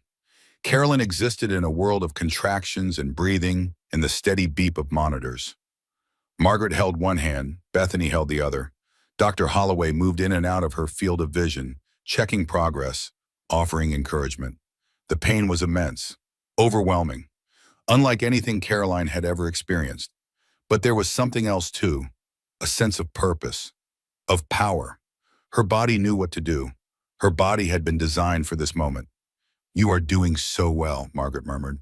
Her voice was a lifeline in the storm of sensation. "I am so proud of you, sweetheart." "I cannot do this," Carolyn gasped. Another contraction was building. She could feel it gathering strength, preparing to crash over her. "You can," Bethany said firmly. "You are doing it. Right now, you are amazing." The contraction peaked. Caroline gripped both hands so hard she was sure she would leave bruises. Somewhere in the distance, she heard herself making sounds. Primal sounds, the sounds of a woman bringing life into the world. Then the contraction passed. A moment of relief, a chance to breathe. "Oh, good centimeters," Dr. Holloway announced. "Almost there. You are doing beautifully." Almost there. Almost there. Almost there. Carolyn closed her eyes, thought about her daughter, thought about the life growing inside her, fighting to be born, thought about everything they had been through together. The basement, the cold concrete floor, the hours of fear and uncertainty. Her daughter had been there for all of it, had felt Caroline's terror, had heard Caroline's whispered promises. "I will protect you. I will give you a good life. I will never let anyone hurt you the way he hurt me." Now those promises were about to become real. Now her daughter was about to enter the world, and Caroline would spend the rest of her life making sure those promises were kept. The final stage of labor was the hardest. Dr. Holloway told her to push. Caroline pushed, with everything she had, with every ounce of strength she possessed. "I can see the head," Dr. Holloway said. Her voice was excited now. "She has dark hair, just like you. Dark hair, like me, like my mother, like my grandmother." Carolyn pushed again, felt something shift, Something changed, a pressure that had been building for hours suddenly released. And then, a cry, strong, healthy, perfect. "It is a girl," Dr. Holloway announced. Tears were streaming down her cheeks. A beautiful, perfect girl. They placed Elizabeth on Caroline's chest, skin to skin. That tiny body still warm from the womb. Still covered in the fluids of birth. Eyes squeezed shut, fists clenched. A mouth open in a cry that was the most beautiful sound Caroline had ever heard. For a long moment, Caroline could not move, could not speak, could only stare at this tiny person who had just emerged from her body, this life she had created, this miracle she had been carrying for 9 months. "Hello, Elizabeth," she whispered finally. Her voice was hoarse from screaming, rough with tears. "I've been waiting so long to meet you." Elizabeth's cries softened, her eyes opened, unfocused, searching, and somehow, impossibly, they seemed to find her mother's face. Carolyn counted 10 fingers, 10 toes, that perfect rosebud mouth, those downy wisps of dark hair, just like Dr. Holloway had said, a nose that might be Caroline's, a chin that might be her father's. It did not matter whose features she had inherited. She was perfect, absolutely perfect. "She is beautiful," Margaret breathed. Tears were streaming down her face. "Oh, Caroline, she is so beautiful." "She is," Bethany agreed. Her voice was thick with emotion. "She looks just like you." Caroline could not take her eyes off her daughter, this tiny person who had no idea what her mother had been through, who knew nothing of basements and locked doors and cold concrete floors, who knew only warmth and safety and the sound of a voice that loved her. "You will never know that fear," Caroline whispered to her daughter. "You will never know what it feels like to be trapped, to be controlled, to be erased. I will make sure of it. I promise." Elizabeth blinked, yawned, snuggled closer to her mother's chest, a promise acknowledged, a new chapter beginning. Richard met his granddaughter an hour after her birth. He entered the delivery room slowly, hesitantly, as if afraid he might disturb the miracle that had just occurred. Margaret was sitting beside the bed, holding Caroline's hand. Bethany had stepped out to make phone calls, to spread the news to everyone who was waiting. Caroline looked exhausted, hair damp with sweat, face pale with fatigue. But her eyes were shining with a light that Richard had not seen in years, a light he had been afraid was extinguished forever. "Dad," Caroline's voice was soft, "come meet your granddaughter." Richard approached the bed, looked down at the tiny bundle in his daughter's arms, at the small face, eyes closed now in sleep, at the miniature fingers curled against a miniature palm. "Can I hold her?" Caroline nodded. Carefully, gently, she transferred Elizabeth into her father's arms. Richard had held babies before, had held Caroline when she was this small 30 years ago. But this felt different. This felt sacred. Like he was holding something infinitely precious, infinitely fragile. "She is perfect," he whispered. His voice cracked. "Absolutely perfect." "She is," Caroline agreed. 10 fingers, 10 toes, healthy lungs, as you probably heard. Richard laughed softly. The baby stirred in his arms but did not wake. "What is her name?" "Elizabeth Rose." "Elizabeth after your mother, Mom. Rose after the garden where I used to play as a child."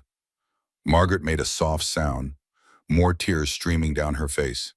"My mother would have loved that," she said. "She would have been so proud of you, Carolyn. So proud of everything you have overcome." "I hope so."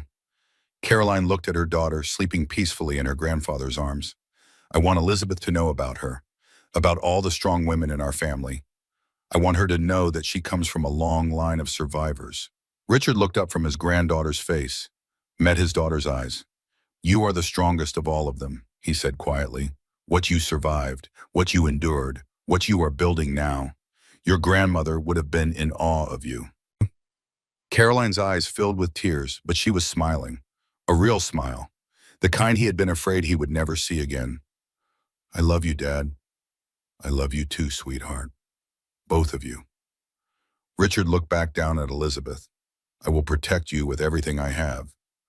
Both of you for as long as I live. I know you will."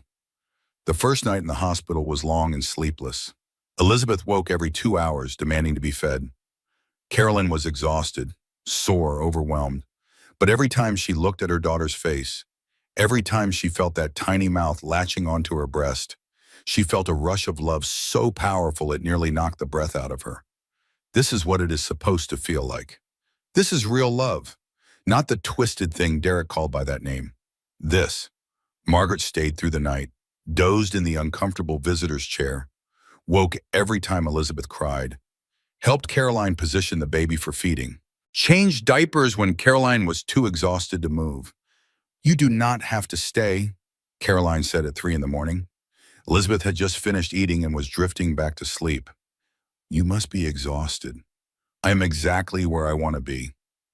Margaret smoothed the hair back from Caroline's forehead, a gesture from childhood, a gesture that said, "I am here. I am not going anywhere. I miss so much of your life these past 3 years. I am not missing any more." "Mom," Carolyn's voice broke, "I am so sorry for pushing you away, for letting him convince me that you were the problem. You have nothing to apologize for. He manipulated you. He manipulated all of us." Margaret's voice was fierce. "The only person who should be apologizing is him, and he is going to have 15 years in prison to think about what he did." Carolyn looked down at Elizabeth, at her daughter's peaceful face, at the future they were going to build together. "She is never going to know him. I decided that. He will never be part of her life." "Good. That is the right decision. I just hope," Carolyn hesitated, "I hope I can be a good mother. I do not exactly have a great model for what a healthy relationship looks like." "You have a better model than you think." Margaret took her hand. "You know what love is supposed to feel like now. Real love. The kind that does not hurt. The kind that does not control. The kind that builds you up instead of tearing you down." "I do? Look at how you feel about Elizabeth. That is love. Look at how your father and I feel about you. That is love. Look at how Bethany has stood by you through everything. That is love." Margaret squeezed her hand. "You know what it looks like. You will teach Elizabeth, and you will both be fine." Carolyn wanted to believe her, wanted to believe that the damage Derek had done could be undone, that she could build something healthy and whole from the wreckage of her marriage. She looked at Elizabeth again, at this tiny person who trusted her completely, who depended on her for everything. "I will figure it out. For her sake, I will learn how to be the mother she deserves." They left the hospital 3 days later. Richard had arranged for a small army of security guards to escort them, just in case. Derek was still in jail awaiting sentencing, but Nathan Whitmore had money and connections. Richard was not taking any chances. The drive back to the Ashford estate was quiet. Elizabeth slept in her car seat, oblivious to the world she had just entered. Carolyn watched her daughter's face, marveled at how peaceful she looked, how trusting. "You have no idea what is out there, all the dangers, all the pain. But I will protect you from it. I will build a wall around you so high that nothing can hurt you." Even as she thought it, she knew it was impossible. She could not protect Elizabeth from everything, could not shield her from every heartbreak and disappointment and fear. But she could give her the tools to survive, the strength to overcome, the knowledge that she was loved unconditionally and forever. That would have to be enough. The nursery at the Ashford estate was ready and waiting. Margaret had overseen every detail. Pale yellow walls because they had decided not to find out the baby's gender. And yellow worked for everyone. White furniture that would grow with Elizabeth as she got older. A mobile of stars and moons hanging over the crib, catching the light and casting gentle shadows on the ceiling. Carolyn stood in the doorway, Elizabeth in her arms, and felt tears prick her eyes. "It is perfect," she whispered. "Mom, it is absolutely perfect." I wanted her to have the best. Margaret stood beside her, one arm around her daughter's shoulders. "She deserves the best."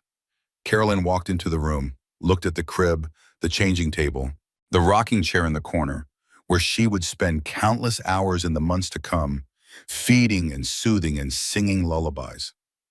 This was real. This was happening. She was a mother now. She had a daughter who depended on her for everything. The weight of that responsibility should have been terrifying, and it was in some ways, but it was also exhilarating, empowering.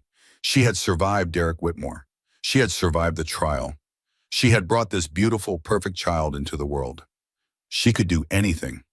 The first weeks at home were a blur of feedings and diaper changes and sleepless nights. Carolyn learned her daughter's cries, the hungry cry, sharp and demanding, the tired cry, whimpering and fussy, the uncomfortable cry, squirming and frustrated. She learned what soothed Elizabeth and what upset her, learned the rhythm of her sleep patterns, learned the particular way she liked to be held, head nestled against Caroline's shoulder, one hand fisted in Caroline's shirt.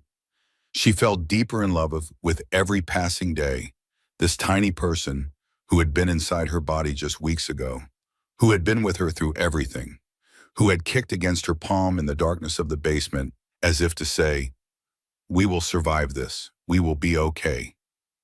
Now Elizabeth was here, in the world, separate but still connected, still dependent, still needing Caroline in a way that nothing and no one had ever needed her before. It was terrifying. It was wonderful. It was the most important thing Caroline had ever done. Bethany came by every few days, brought coffee and pastries, held Elizabeth so Caroline could shower or nap or just have 5 minutes to herself. "She is getting so big," Bethany said one afternoon. Elizabeth was 3 weeks old, cradled in Bethany's arms, staring up at her with those unfocused newborn eyes. "I swear she has grown since last time I saw her. She is eating constantly. I feel like a dairy cow." Bethany laughed. "The most beautiful dairy cow I have ever seen." Carolyn smiled. She was tired, so tired. But it was a different kind of tired than what she had felt during her marriage. That tiredness had been soul deep, hopeless. This tiredness was physical, temporary, and underneath it was a bedrock of joy that nothing could shake. "How are you really doing?" Bethany asked. Her voice was gentler now, serious. "I am okay. Good, actually." Carolyn paused, considered. "Better than I expected. I thought I would be more, I do not know, damaged, broken, but Elizabeth gives me something to focus on, something positive. She makes it easier to keep moving forward." "You were never broken, Care. You were wounded. There is a difference." "Maybe." Carolyn watched her daughter, watched Elizabeth yawn and stretch and settle back into sleep. "I still have bad days. Days when I hear a door slam and I freeze. Days when I look in the mirror and still see the person he wanted me to be instead of who I really am. That is normal. That is healing." "I know. Dr. Marsh says the same thing." Carolyn smiled softly. "But there are more good days than bad now. And Elizabeth, she is teaching me how to love myself again, because I have to love myself if I am going to teach her how to love herself." Bethany's eyes were wet. "That is beautiful." "It is true." Caroline reached over and touched her daughter's cheek. So soft, so perfect. "She saved me, Bethany. I thought I was saving her, protecting her from him. But really, she was saving me, giving me a reason to fight, a reason to survive. You saved each other." "I suppose we did." The trial of Derek Whitmore began on a Monday morning in late spring, 8 months after Elizabeth was born. Caroline had spent the previous night unable to sleep. She had walked the halls of her parents' estate, Elizabeth in her arms, trying to quiet her racing mind. The baby had sensed her mother's anxiety and refused to settle, fussing and squirming until nearly dawn. Now Caroline stood in front of her bedroom mirror, examining her reflection. Navy blue dress, conservative but not frumpy, her mother's pearls around her neck, hair pulled back in a neat twist that made her look older than her 30 years. She looked like a different person than the woman who had been locked in that basement. That woman had been hollow, defeated, a ghost of herself. This woman was solid, present, alive. "You can do this," she told her reflection. "You survived him. You can survive this." The face in the mirror did not look entirely convinced, but it nodded anyway. The courthouse was a massive stone building in downtown Manhattan, steps leading up to columned entrances. security guards checking bags. Reporters clustered on the sidewalk, cameras ready, microphones extended. Caroline had known there would be media attention. The case had been covered extensively. Billionaire's daughter, abusive husband, 3 years of surveillance footage. It was the kind of story that sold newspapers and generated clicks. But knowing about the attention and experiencing it were two different things. As her father's car pulled up to the curb, Carolyn felt her stomach clench. "You do not have to talk to them," Richard said. He was sitting beside her, his hand covering hers. "Just walk. Look straight ahead. I will be right beside you." "I know." Caroline took a deep breath. "I am ready." But she did not move, could not make herself open the car door. "Carolyn," her father's voice was gentle, "whatever happens in there, it does not define you. Your worth is not determined by a jury's verdict. Your healing does not depend on his punishment." "I know that." Another deep breath. I need to face him. I need to look at him and know that he does not have power over me anymore. That is why I am here." Richard squeezed her hand. "Then let us go show him." The courtroom was smaller than Caroline had expected. She had imagined something grand, dramatic, like the courtrooms in movies and television shows. Instead, it was a relatively modest room with wooden benches and fluorescent lights and the general air of bureaucratic functionality. Derek was already there. He sat at the defense table, flanked by his lawyers. Orange jumpsuit, handcuffs. He looked thinner than she remembered, paler.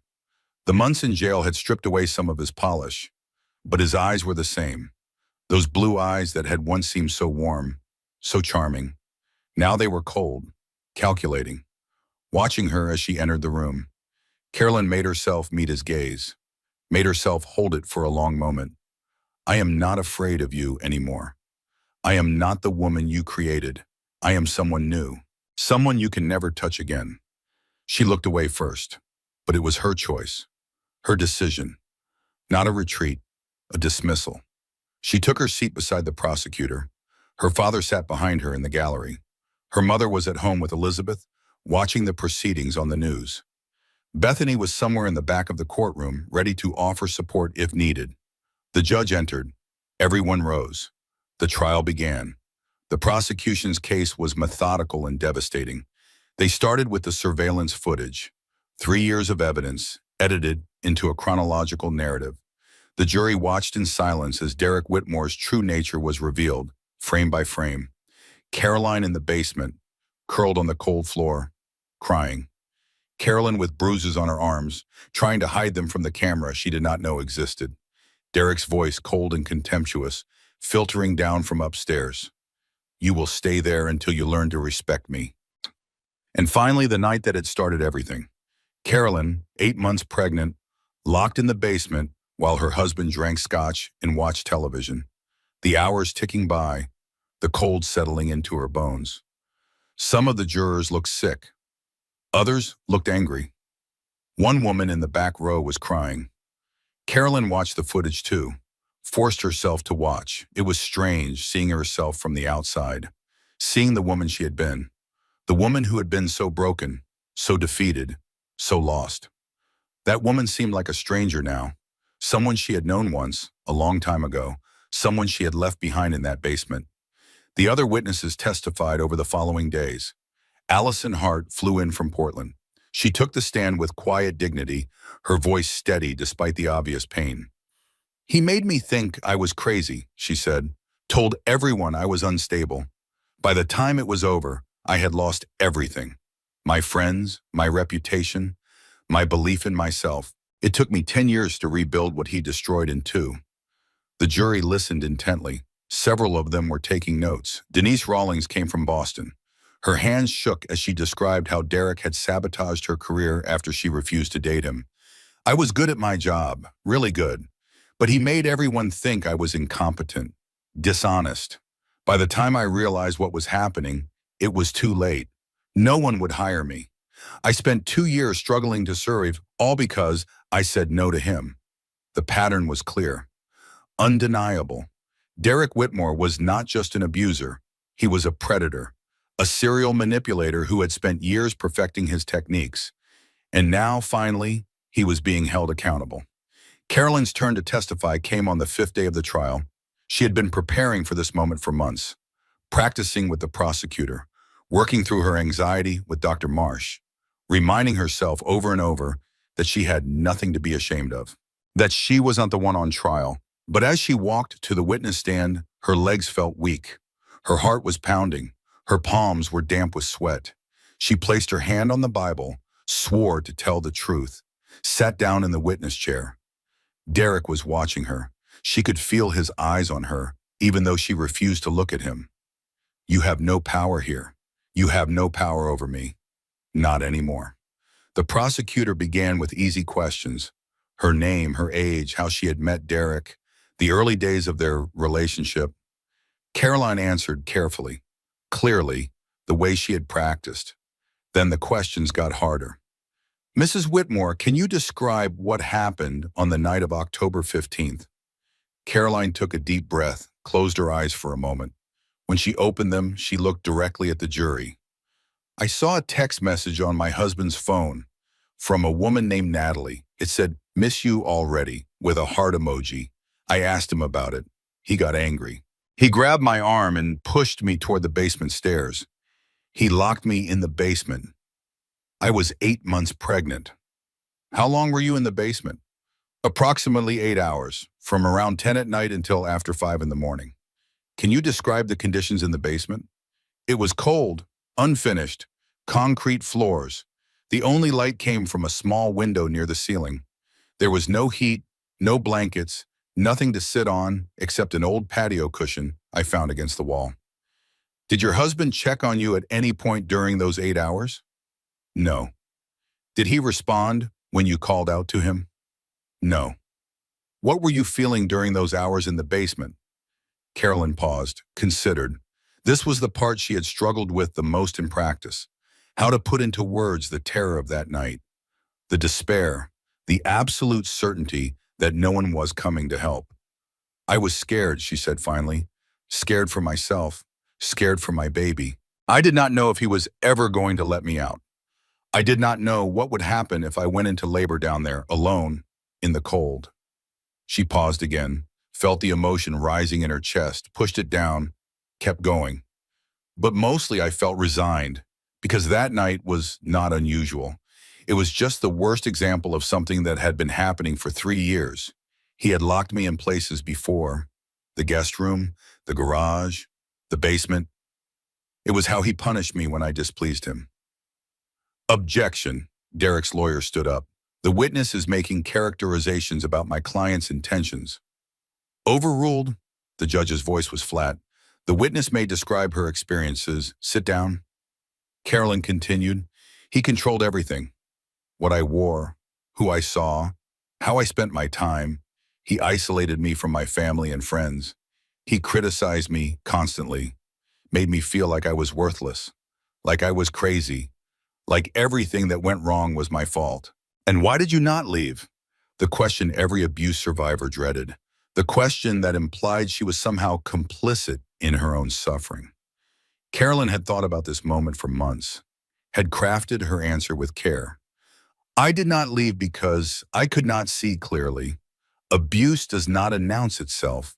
It does not show up on the first date wearing a sign that says, 'I will destroy you.' It creeps in slowly, gradually. By the time I recognized it for what it was, I did not recognize myself anymore." She looked at the jury, made eye contact with each of them in turn. "He apologized every time, bought me gifts, told me he loved me. I thought that meant he was trying to change. I thought if I was just patient enough, just understanding enough, just perfect enough, things would get better." Her voice grew stronger now, clearer. "But apologies without change are not apologies. They are resets. They are permission to do it again, and again, and again. I did not stay because I was stupid. I stayed because I was trapped in a prison I could not even see. A prison he had built around me, brick by brick, over 3 years." The courtroom was silent. No further questions, the prosecutor said. Derek's lawyer tried to rattle her on cross-examination. He was aggressive, condescending, clearly trying to make her look unstable, unreliable, motivated by revenge. Is it not true that you come from a wealthy family, Mrs. Whitmore? Yes. And is it not true that your father installed surveillance cameras in your home without your husband's knowledge? He installed a security system. My father is in the security business. It was a gift that included secret cameras in the basement. A camera, singular, and my husband did not know about it because my father did not trust him. So your father was spying on your marriage from the beginning. My father was protecting his daughter. As it turned out, he was right to do so. But the lawyer tried a different approach. You mentioned that your husband apologized after these alleged incidents. Yes. And bought you gifts. Yes. Is it possible that you misinterpreted his behavior? That what you saw as control was actually concern? Carolyn almost laughed. Almost. Concern does not lock a pregnant woman in a basement for 8 hours. Concern does not leave bruises on someone's arms. Concern does not systematically isolate someone from everyone who loves them. But no, Carolyn's voice was firm, strong. I spent 3 years being told that my perceptions were wrong, that I was crazy, that I was imagining things. I am not going to let you do the same thing to me in this courtroom. The lawyer opened his mouth, closed it, looked at the judge. No further questions. The jury deliberated for 6 hours. Caroline waited in a small room with her father, Victor Langston, and Bethany. Her mother had come to the courthouse, Elizabeth in a carrier, to be there when the verdict was announced. The waiting was agony. Every minute felt like an hour. Every sound in the hallway made Caroline jump. The evidence is overwhelming, Victor kept saying. The footage alone would be enough. There is no way they do not convict. Carolyn nodded, tried to believe him, but 3 years of gaslighting had left their mark. Some part of her still expected Derek to win, still expected to be told that she was the crazy one, the liar, the problem. Mama, Elizabeth's voice cut through her anxiety. Her daughter was reaching for her, pudgy arms extended, face scrunched with determination. Carolyn took her daughter from Margaret, held her close, breathed in that sweet baby smell. This is what matters. This little person, this new life. Whatever happens in that courtroom, I have her. I have my family. I have myself. Da-da-da, Elizabeth said, patting Caroline's face. That is right, baby girl. Carolyn kissed her daughter's forehead. Mama is right here. The call came at 4:47 in the afternoon. The jury had reached a verdict. Carolyn handed Elizabeth back to Margaret, stood up, smoothed her dress, walked back into the courtroom on legs that felt like they might give out at any moment. Derek was already at the defense table. He looked worse than he had that morning, paler, smaller, like the reality of what was about to happen was finally sinking in. Good, Caroline thought. Let him feel afraid. Let him feel powerless. Let him understand what it is like to have your fate in someone else's hands. The judge entered. Everyone rose. The jury filed in. 12 ordinary people. 12 strangers who had spent the past 2 weeks listening to the story of Caroline's marriage. 12 people who held Derek Whitmore's future in their hands. Has the jury reached a verdict? We have, Your Honor. The foreperson stood. A middle-aged woman with gray hair and kind eyes. She looked at Caroline, just for a moment, and nodded. On the charge of unlawful imprisonment in the first degree, we find the defendant guilty. Caroline's breath caught. On the charge of assault in the second degree, we find the defendant guilty. Behind her, she heard her mother make a soft sound, a sob of relief. On the charge of coercive control in the first degree, we find the defendant guilty. Guilty. On all counts. On every charge. Derek's face went white. His lawyers slumped in their chairs. In the gallery, Cynthia Whitmore burst into tears. Nathan Whitmore sat frozen, his face a mask of disbelief. Caroline felt the tears streaming down her own face, but she was smiling. For the first time since this nightmare began, she was truly, completely smiling. She turned to look at Derek. One last time, she wanted him to see her face, wanted him to see that she was not broken, that she had survived, that she had won. He met her eyes, and for just a moment, she saw something in his expression that she had never seen before. Fear, real, genuine fear. The fear of a man who had finally been held accountable. The fear of a man who was about to lose everything. Good. The sentencing came 6 weeks later. The judge was thorough, methodical. He reviewed the evidence, noted the pattern of behavior, acknowledged the testimony of the other victims. "Mr. Whitmore," he said, looking directly at Derek, "you have demonstrated a pattern of predatory behavior spanning more than a decade. You have systematically targeted, manipulated, and abused multiple women. You have shown no remorse, no understanding of the harm you have caused." Derek sat motionless. His lawyers had told him to show emotion, to appear contrite, but he could not do it, could not pretend to feel something he did not feel. "It is the judgment of this court that you be sentenced to 15 years in state prison with no possibility of parole for a minimum of 12 years. 15 years. 12 years before he could even apply for parole. Carolyn let out a breath she had not known she was holding. It was over. It was finally, truly over. Outside the courthouse, the sun was shining. Carolyn stood on the steps, surrounded by her family, her father on one side, her mother on the other, Elizabeth in her arms. Bethany stood behind her, one hand on her shoulder. Reporters were shouting questions. Cameras were flashing. But Caroline barely noticed. She was looking at her daughter's face, at those bright eyes, so full of curiosity and wonder, at that toothless smile that could light up any room. "We did it, baby girl," she whispered. "We are free." Elizabeth grabbed her mother's nose, giggled. "Mrs. Whitmore!" A reporter pushed forward. "Do you have any comment on the verdict?"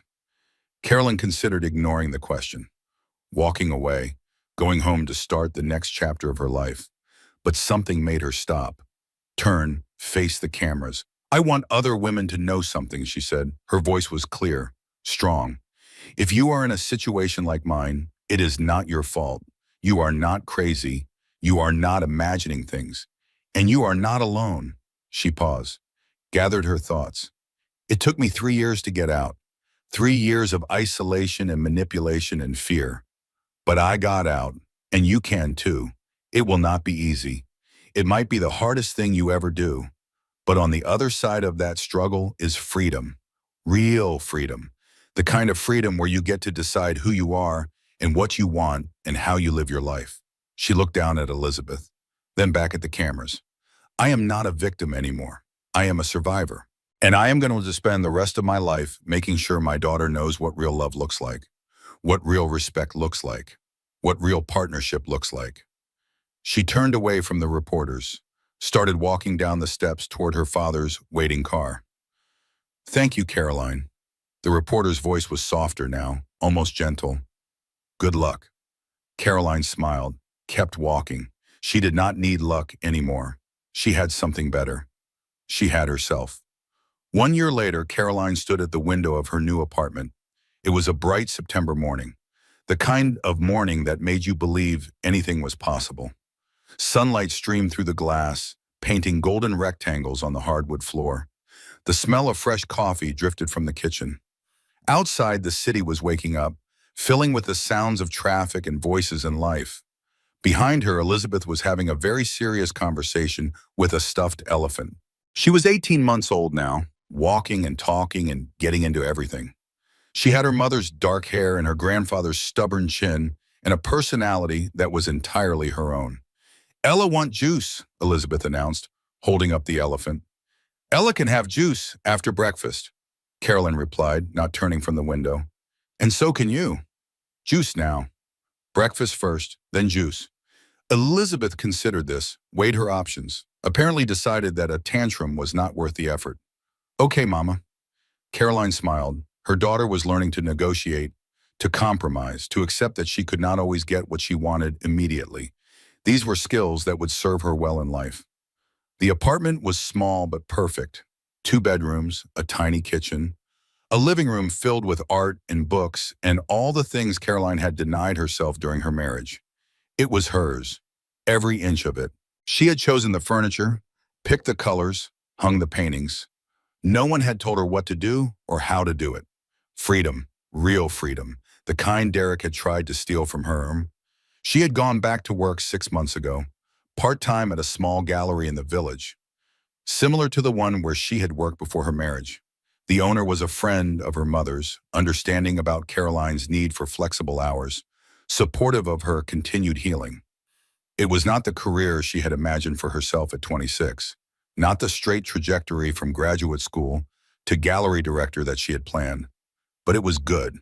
It was hers, and it was enough. Her phone buzzed on the kitchen counter. A text from Bethany.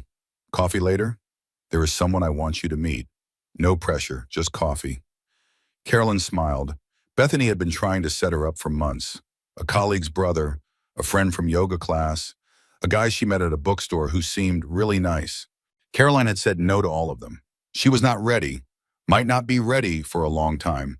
The idea of trusting someone again, of opening herself up to the possibility of hurt, still felt impossible.